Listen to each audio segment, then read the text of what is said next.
video. Today we are breaking down our leg pull front and planks in general, giving you a way to modify if we have any wrist issues going on. So I have a pair of weights with me, not that you are going to be lifting them or doing anything with them, but you want a heavy enough weight that you have a big enough space to wrap your hand around. Some weights that are 3 and 5 pounds, you might not be able to actually grip the weight, so you might need a heavier set to be able to have that space for our hands. So when we have wrist issues, a lot of times people will recommend our forearms to come down onto. Nothing wrong with that, but as we go into our forearms, we are bringing our body closer to the ground, making the movement even a little more challenging. So if we are trying to master our plank or our leg pull front, and we are just needing some little release from our wrist, but we're not trying to get all the way closer to that ground, weights can be a great way to help keep a neutral wrist. Some people will make fists and be on their knuckles to try to keep their wrists neutral, but that can be uncomfortable for some or put pressure onto those knuckles that might not feel best. So using a pair of hand weights then allows you to grip the hand weights, allowing my wrist to stay nice and neutral.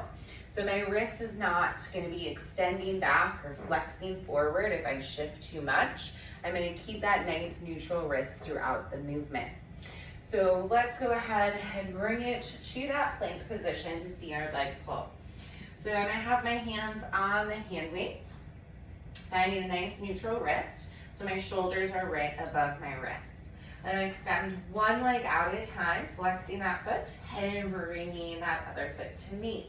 My feet are about that fist distance apart. I'm pushing out of my shoulders so we're not collapsing and arching our back. This is not what we want to look like.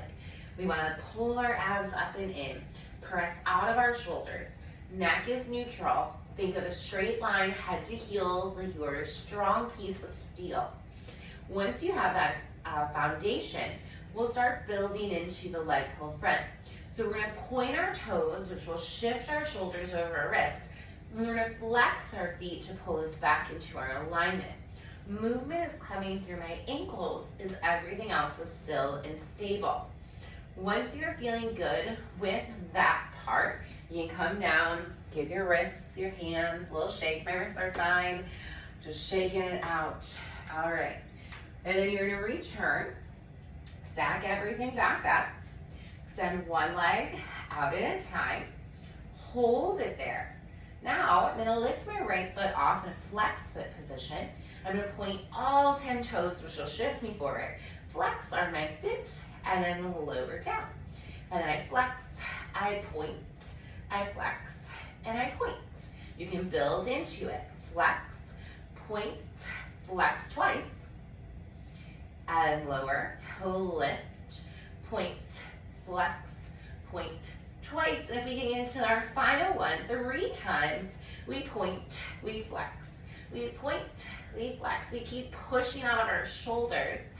And that last side, pulling our abs in like you are bracing them. And then we're going to lower and right in. So hopefully that friendly tip of using a pair of hand weights to get us out of our flexion or extension through our wrists will be something that works for your body. You can always elevate your plank higher to make it friendlier, coming up on top of a chair to keep that angle a little higher, making it friendly for you. Hope you enjoyed the tip. Have a great day.